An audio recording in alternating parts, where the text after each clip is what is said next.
Thank you very much.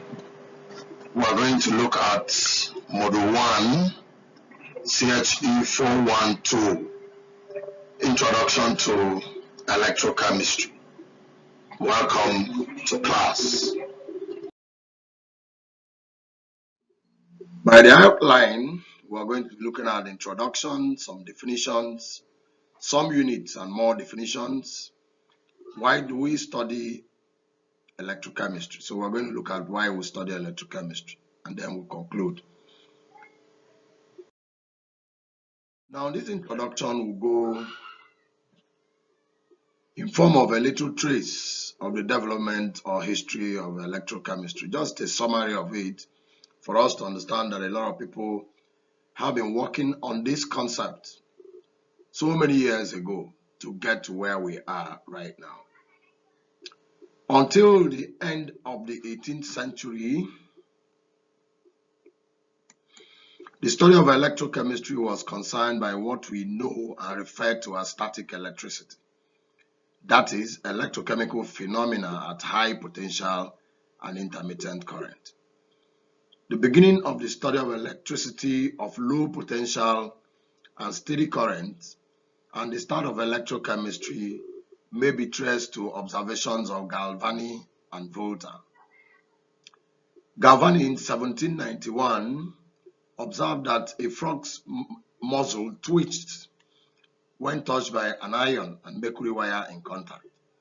These and similar phenomena were described as animal electricity or galvanism. So you can imagine Galvani was running an experiment. Look at the time, how many years back? 1791. And, unknowingly put together iron and mercury wire while they were connected to a frog's muzzle. And, the muzzle began to shake. Now that means just like maybe a human being that has fluid, blood running inside the person, you now go and touch a high tension wire that there is current in it. That is electrocution.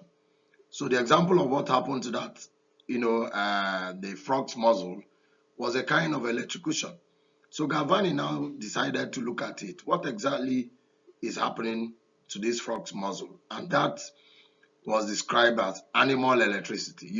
Something that you have not seen before, or also called galvanism.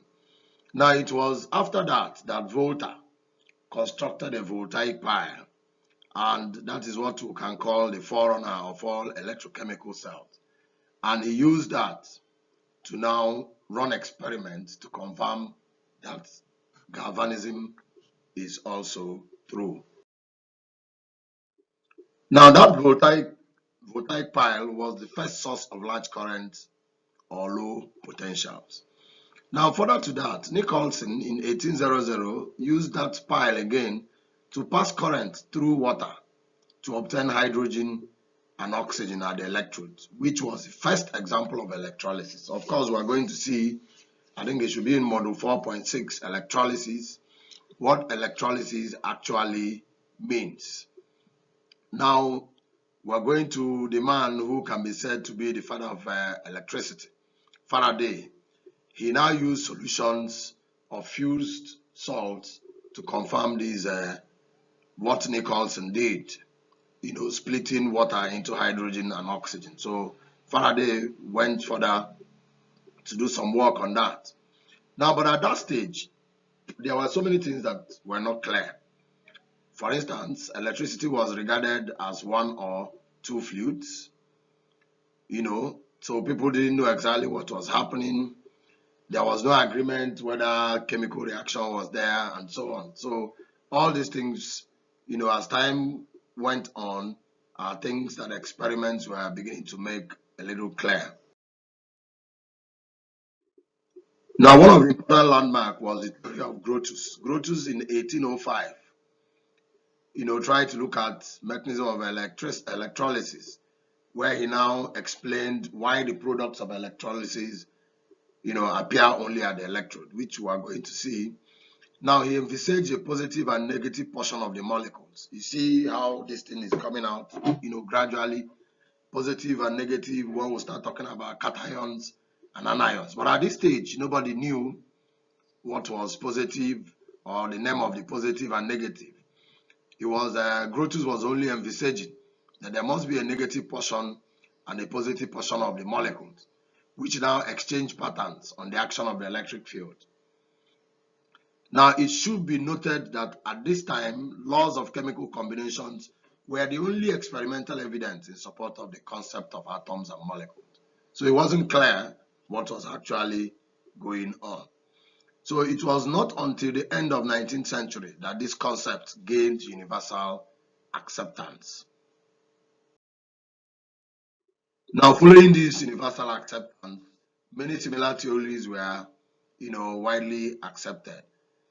Now, at no time was it conceived that independent charged or even independent dissociated uncharged fragments or molecules existed in solution. So nobody knew, for instance, that if you dissolve something like sulfuric acid, H2SO4, that it is possible that SO4 2 minus, ion can exist in solution on its own. Now, the next era was dominated by Faraday. Remember I said if anybody was to be called the father of electrochemistry, it was Faraday. So he now brought in a lot of clarifications in all these things that have been happening. And that's why we have some of the definitions now, anode and cathode. Now, he regarded these as the positive and negative ends of the solution following Grotius. Remember, Grotius was envisaging that there should be a positive and negative end. He wasn't sure. Now, Faraday now regarded that as that which, following what Grotius and assume alternate throughout the solution. So you now see that it's becoming clearer that we can differentiate between positive ions and negative ions. So at the same time, we can also differentiate between positive electrodes and negative electrodes. We now apply the name cathode to the negative electrode and anode to the positive electrode, where reduction and oxidation takes place respectively. We also have electrolytes, substances which can be decomposed by electric current. That's why, for instance, the blood in our system is an example of an electrolyte. And that's why it's easy for somebody to get electrocuted. Once you have a connection to a high voltage, then that blood, the fluid in the body, can be decomposed. That is dissociation. It's just like trying to fragment them into positive and negative ends. And that will cause the cells to, break down. And then they say the person, has been electrocuted. So an electrolyte, substances which can be decomposed by electric current. There are so many of them. I've just given you an example of the living, the one in the living cell. Copper sulfate can be an electrolyte. Zinc sulfate, an electrolyte, as we are going to see further. Many of them. Now we have anion and cation. This is where the, acronym of the Students' Chemical Society, came from. Those in chemistry, they will now come and shout, great anions, great cations. This is where it's coming from. And these are the parts of the electrolyte which go to the anode and cathode respectively. Remember we said the anode is a positive end, whereas the cathode is, whereas the cathode is the negative end of the electrodes. Now we're now coming here now to say anion and cation. So you can now see that positive will go to negative, whereas negative will all go to positive. That is, the positive ions will go to negative electrodes, whereas the negative ions will go to positive electrodes. And that's why you have oxidation and reduction taking place. So when oxidation is taking place, reduction is taking place, and we shall see, that's why we call this redox reaction, reduction, oxidation reaction. Therefore, we can define electrochemistry as a study of the production of electrical energy or the study of production of electricity from energy released during spontaneous chemical reaction. So you can see when there is spontaneous chemical reaction, energy will be released, which is in form of this electricity.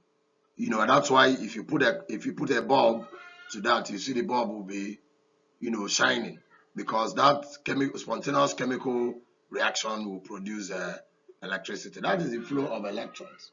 Electrons coming from the anode going to the cathode, in the external circuit. Of course, we are going to see that later. So spontaneous chemical reactions and the use of electrical energy to bring about non-spontaneous chemical transformations. So you can see there are two types. One of this part of electrochemistry is the electrochemical cells we are going to see spontaneous. The other part is the electrolytic cells we are going to see, that is by electrolysis. Now, some unit and more definitions. You remember this is an introductory part, so that when we meet some of these things later, we'll be able to know what they are. We can define energy.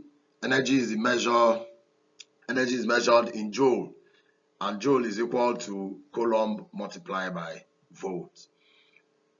Power, okay, current is measured in amperes, which is charge per unit time. That is the unit of coulombs per second. Power is measured in watts. That is, power is equal to work per unit time, which is also current times potential, which is measured in volts and amperes. That's volt multiplied by amperes. Remember, amperes is current. Now, electrical potential is given by energy per unit charge. We represent it by V, sometimes by E, capital E. The fifth one, electrochemical work, is therefore equal to potential multiplied by current multiplied by time.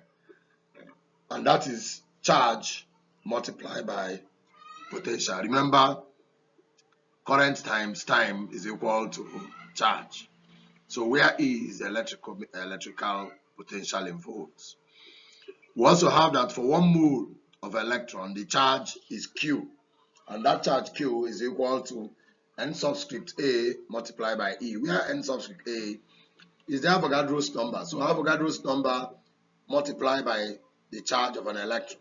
And this value is equal to 96500.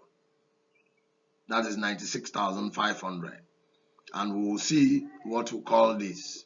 In fact, number 7 tells us that this 96500 is called F, that is after Faraday. 1 Faraday is equal to 96500 coulombs. Now, all these things we are looking at, why do we even study electrochemistry? Look at the batteries we have. Say every battery is an electrochemical cell. And indeed, a measure of its voltage is Gibbs free energy indicator. Batteries, our watch batteries, your phone batteries, touch batteries, there are different kinds of electrochemical cells. And as you know, even as a layman, if you're not doing sciences, you know that there are some of the batteries you can recharge. There are some of them you cannot recharge. There are some of them, once they are no longer working, you throw them away. Some you can recharge, like your phone batteries. As you keep recharging, it gets to a point where you can no longer recharge. The battery power has gone down. Again, in nerve impulse, in biological system, there are electrochemical potentials. If you remember our biology, we're not going to do biology here, but we want to give an example. If you remember nerve impulse, what is nerve impulse? A very good example, if I pinch you, for you to know that it is painful, or somebody has pinched you, or you are marked on a nail or bottle, there will be transmission of nerve impulse to the central nervous system, where the analysis will take place and now give you, an input an output system. The output will now let you know that something is wrong, it's painful. That's why such reactions also vary from human to human. There's somebody you pinch now, it takes the person a fraction of seconds to know that you have pinched him or her. But there's somebody you pinch now, it takes longer time. So this nerve impulse also takes place as a result of electrochemical potentials between the sodium potassium ions, exchange of ions along the line. Again, concentration gradients across cell and other cell membranes cause electrochemical potential differences. For example, in cell membrane transportation, filtration, let's take something like, our kidney, the glomerulus. That is where the filtration takes place in the kidney, the kidney tubules and glomerulus, filtration. I don't want to take you, I know those in biological sciences, but if you go and just, browse, you see this. The differences in electrochemical potentials can result to some certain transport mechanism, active transport, facilitated transport, and the rest of them. Again, in manufacturing and industrial productions, for example, the process used in the manufacture of electron beam mask used in television tubes, electrochemical reactions. You can see that. What is the basic electrochemical process in photosynthesis where carbon is fixed in living matter? Now, if you go to photosynthesis, you have the light reaction and the dark reaction. Photochemistry is also there. That is electrochemical process. How does hemoglobin transport oxygen in blood? And what are the oxidation states of iron in the process? Remember that iron is there. In fact, iron is a major constituent that forms the complex for hemoglobin. If you look at the structure of hemoglobin, you'll see iron there.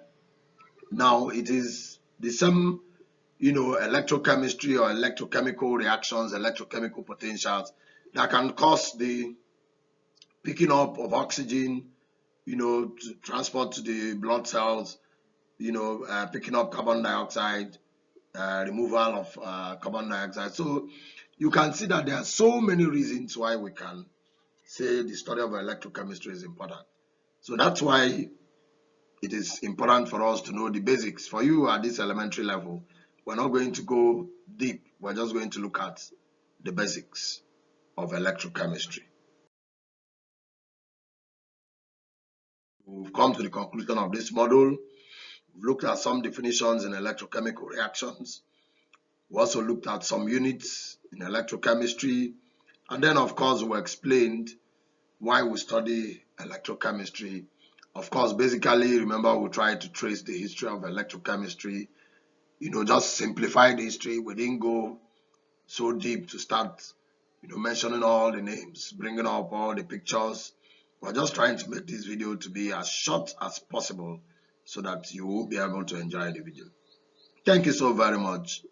I expect to see you in the next class. Thank you.